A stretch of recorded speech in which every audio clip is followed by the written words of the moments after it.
Hello, ladies, gentlemen, boys, girls, innies, outies, and in-betweeners. Obviously, I'm Dan, and welcome back to another PAP Reports. Today is Wednesday, the 18th of March, 2020, I think. On the 6th of January, I posted a video about a firm called My Local Bobby. And My Local Bobby is a company set up by retired and ex-police as a local community policing project for people of affluent areas in London. I talked about how they were planning on bringing private prosecutions against people deemed to be offenders in those areas. Now, although I don't agree with privatised policing, the thing to know about that video was the statement made by one of the directors who said the criminal justice system is in crisis, with tens of thousands fewer prosecutions and more lenient sentencing as old-fashioned policing had been abandoned. Now, that statement I have to agree with. And we hear all too often crimes against people going uninvestigated, and that means that more people are being left to re-offend due to no punishment. Well, due to police refusing to charge a suspect of a shoplifting incident at a boot store in Piccadilly, Boots decided to take steps and, in a legal first, brought about a private prosecution with the help of My Local Bobby against Nicholas Richards, who was already on a suspended sentence when he stole £170 worth of goods from one of their stores. When police arrived, they told the store that it was a civil matter, shoplifting a civil matter, and they let the suspect go on his merry way without even taking him in for breaching the terms of his suspended sentence.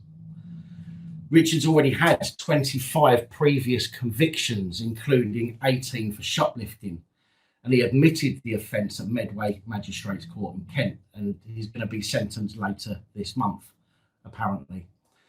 Richards was detained in the store on July the 4th last year by a My Local Bobby who was wearing a body camera, and that meant that they had evidence against him, including being caught on camera with the stolen items and the CCTV from in store. David McKelvey, a former Detective Chief Inspector with the Metropolitan Police who co-founded My Local Bobby, said the evidence was so overwhelming we were surprised and frustrated that the police chose to release Richards despite his history of criminality. It is unacceptable that stores such as Boots are being let down by the police in this way. Now, My Local Bobby currently has 30 so-called Bobbies who provide 24-hour cover. They're mostly former police officers and soldiers and wear red tops and caps, but operate only in areas of those who pay them extra. The body camera of the employee who detained Richards recorded a Metropolitan Police releasing him after saying, "Don't do any silly shit. I don't want to see you again." What's going to happen now, excuse me, I have to keep scrolling this back. What's going to happen now is you are going to leave the store and that's it. All right? And that's what the cop said. And this shows how police are ever more refusing to do their job. I mean, think about the common law element of harm, loss, or damage. And I understand that this was a corporation that was shoplifted from and not an individual. But even in the days of old, those who stole from vendors were still punished. You know, so are we going to start seeing more and more corporations taking legal action and sidestepping the police and criminal courts process? I don't know, but I do think it's not a good idea, as the civil courts require less evidence than a criminal court in order to make a determination, and this could see many people prosecuted unfairly. I want to thank Sad But Mad Lads for the heads up on that story. Subscriber Charles provided me with a nod to the following report.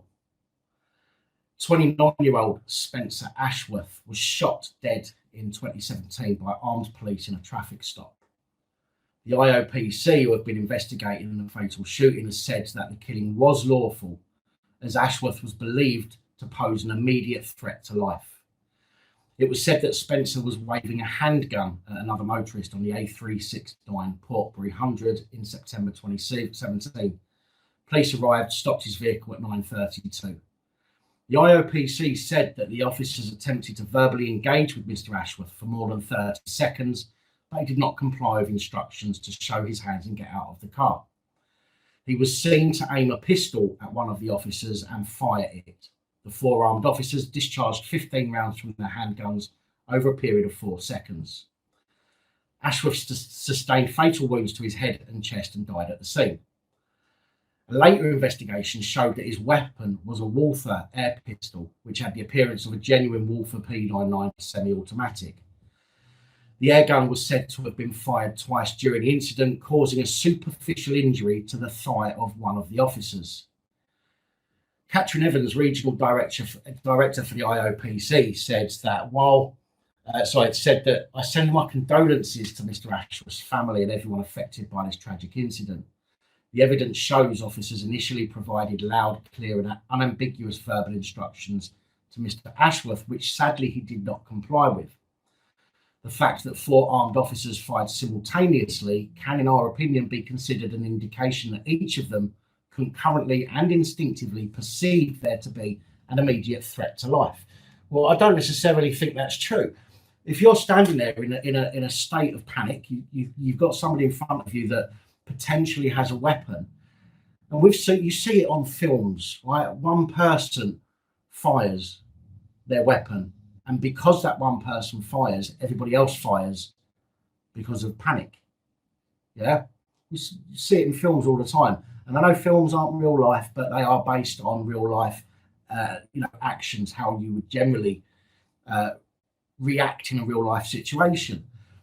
So for the IOPC to say that just because they all fired at the same time meant that they all perceived the same threat at the same time, and I don't necessarily believe that. As I say, if one of them fired their gun, even if by accident, the others would have fired their guns as well, because it's just the way that people are. You would panic, you would think that somebody's being shot, and you would seek to prevent any further, harm to anybody. She goes on to say that we believe that the pistol in the hands of Mr. Ashworth and pointed it in the manner that it would have had an appearance of a real firearm. After the shots were fired, all the firearms officers and other police who attended immediately attempted to save Mr. Ashworth's life. All key policing witnesses engaged positively with the post-incident procedures and provided detailed accounts, which included their honestly held beliefs, of course. But what interests me is the next bit. It says that inquest jurors heard recordings of 999 calls made to police as Mr. Ashworth travelled down the M5, as well as seeing body cam footage from officers.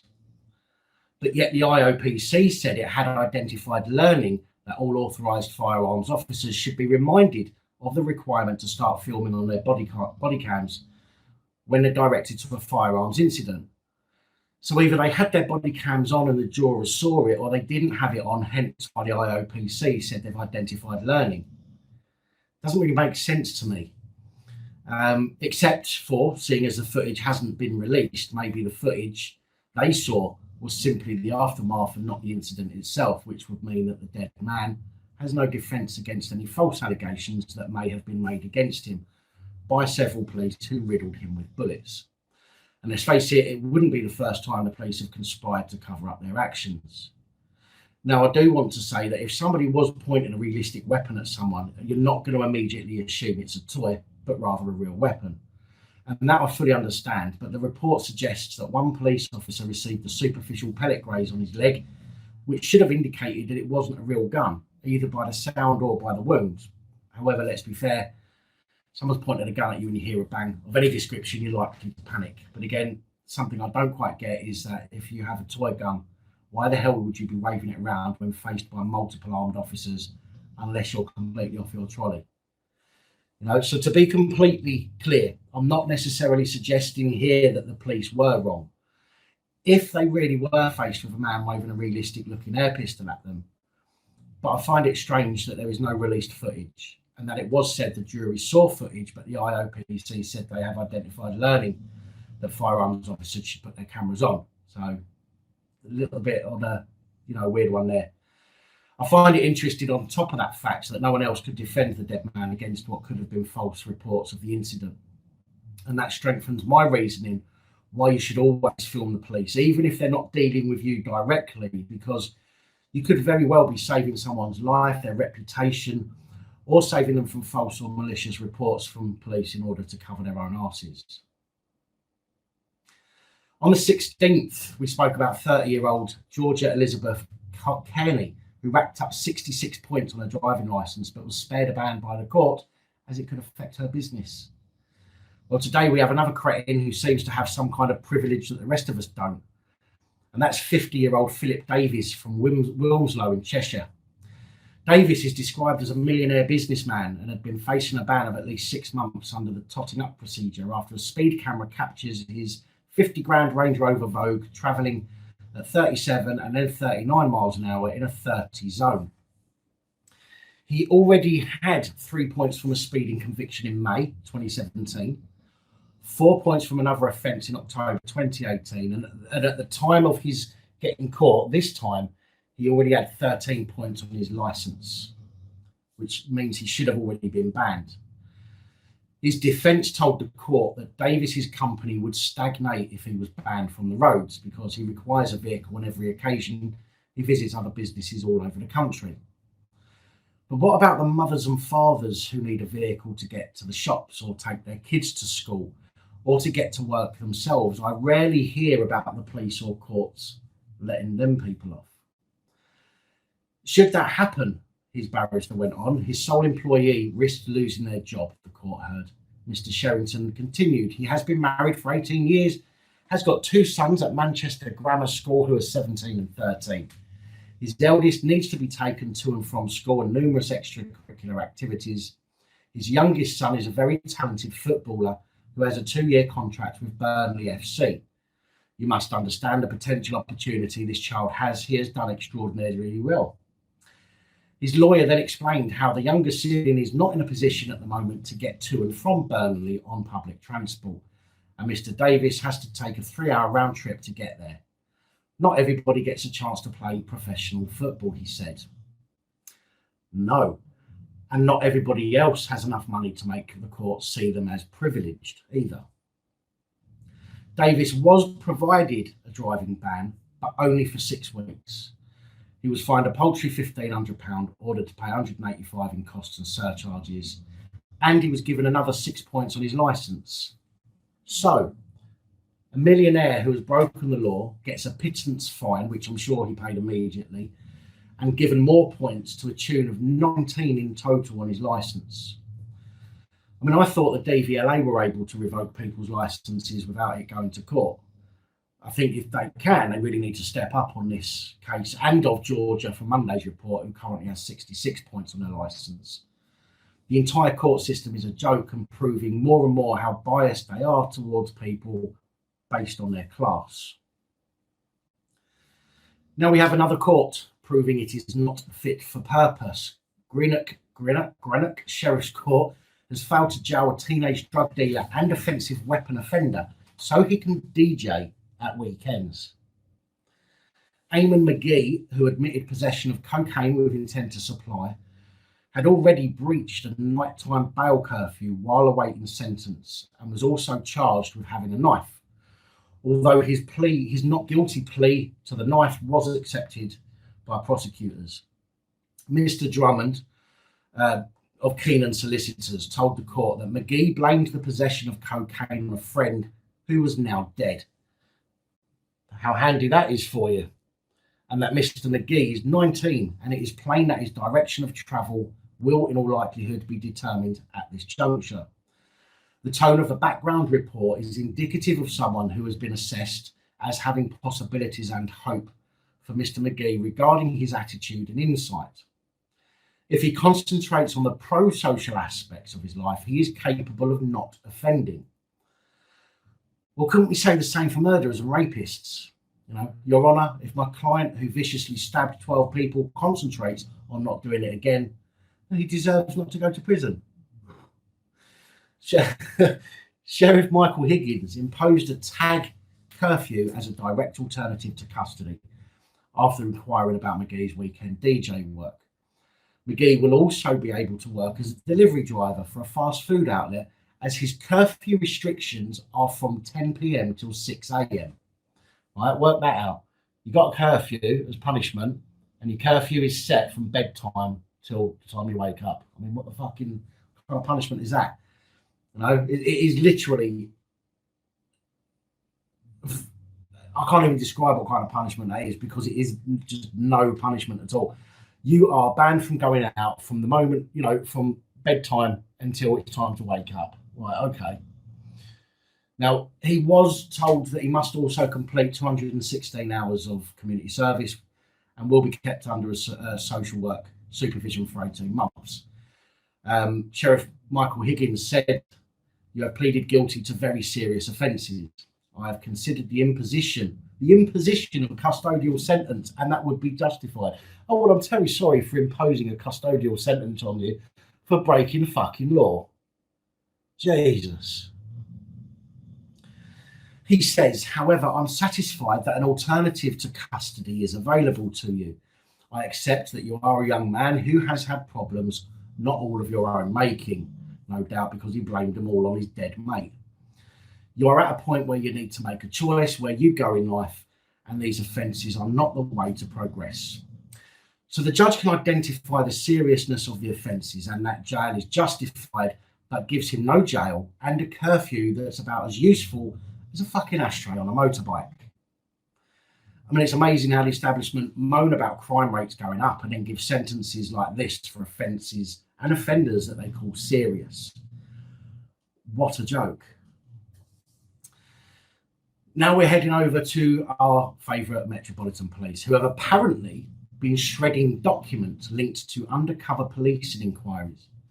Documents that could be relevant into alleged abuse by undercover police. Members of a domestic extremism unit destroyed material after an order was sent out telling them to preserve anything related to an undercover policing inquiry. So they received the memo saying, "Do not destroy anything under the undercover policing inquiry." So they went and destroyed them. The probe was announced in 2014 amid outrage over accusations that police officers took fake identities from dead children. And it is also a probe that has been beset by delays and legal arguments. The Independent Office for Police Conduct said it had completed 3 investigations into allegations against members of the Met's National Domestic Extremism and Disorder Intelligence Unit. They say they also found that a former officer would have a case to answer for gross misconduct, had they still been serving, for failure to take action after being informed that a unit within the Metropolitan Police may have destroyed material relevant to the undercover policing inquiry. A second investigation examined a complaint by Green Party politician Baroness Jenny Jones, who claims that in 2014 the National Domestic Extremism and Disorder Intelligence Unit, wow, that's a mouthful, destroyed information relating to her after she made a subject access request in an effort to find out if she'd been targeted with intelligence gathering. Although the IOPC concluded that there was insufficient evidence to proceed with that particular case. Sarah Green, the regional director of the IOPC, said that they uncovered serious failings in the National Domestic Extremism and Disorder Intelligence Unit.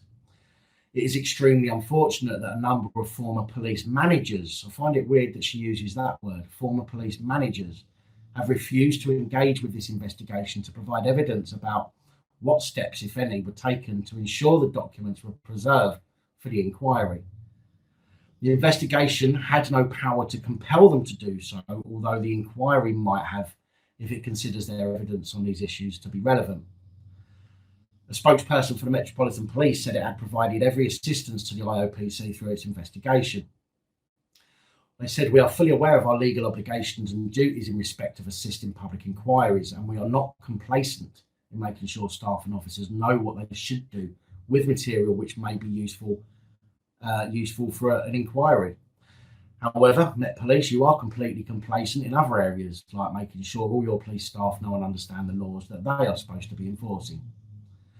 The inquiry has not yet heard any evidence amid pushes by police forces for hearings to be held in private and the identities of officers involved to be withheld. I say, if you have nothing to hide, let's try that again. I say, if you have nothing to hide, you have nothing to fear. The first hearings were scheduled to start in June this year, but because of the coronavirus, they've been pushed off. They've been postponed till a later date, but I will obviously keep an eye on that.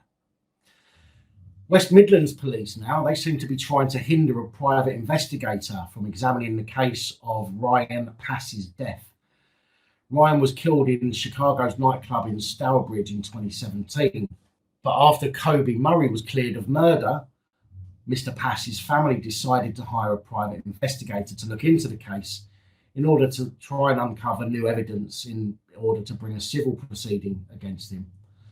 Private investigator Russ Winfield, a former detective of more than 30 years, has been hired to examine the case, but says there has been no cooperation from West Midlands Police.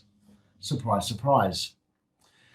He says going over existing evidence that formed the basis for the original prosecution could prove crucial to his investigation.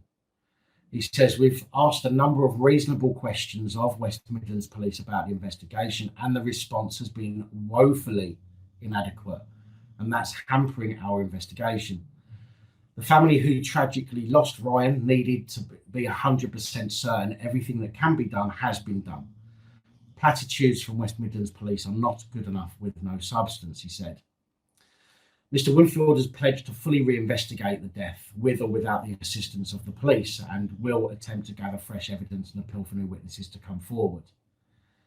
He added, Ryan's family and myself completely believe in justice, but justice can only be achieved if the jury hears all the evidence. And in Ryan's case, I'm not convinced the jury heard everything. A West Midlands Police spokeswoman said West Midlands Police conducted a review of this tragic case following the acquittal and regularly liaise with the CPS. This review has been shared with the lawyer acting on behalf of Ryan's family, but we are unable to disclose any further information to them at this time. West Midlands Police fully understands and empathises with Ryan's family and friends' need for justice, and will continue to explore any new lines of inquiry, as we do with all unsolved murder inquiries. Now, you would think that the police would welcome help from other external investigators, which will alleviate any additional pressure put on the police. But as per normal, the police play the chase game in the hope that the chase is simply going to give up and leave them alone. I said it a few minutes ago, if you have nothing to hide, you have nothing to fear. So why do police consistently make it difficult or impossible to share information other than to protect themselves and cover their own balls-ups? A big thank you to Patreon supporters, Motty Lad, Holly, AD, Dave, Ian and Copwatch UK. Your support is helping me to continue providing this daily content, especially as most of the reports contain content that is deemed unsuitable for most advertisers. But that's all I have for you today. Please like, share, comment and subscribe. Let me know your thoughts, as I know many of you will.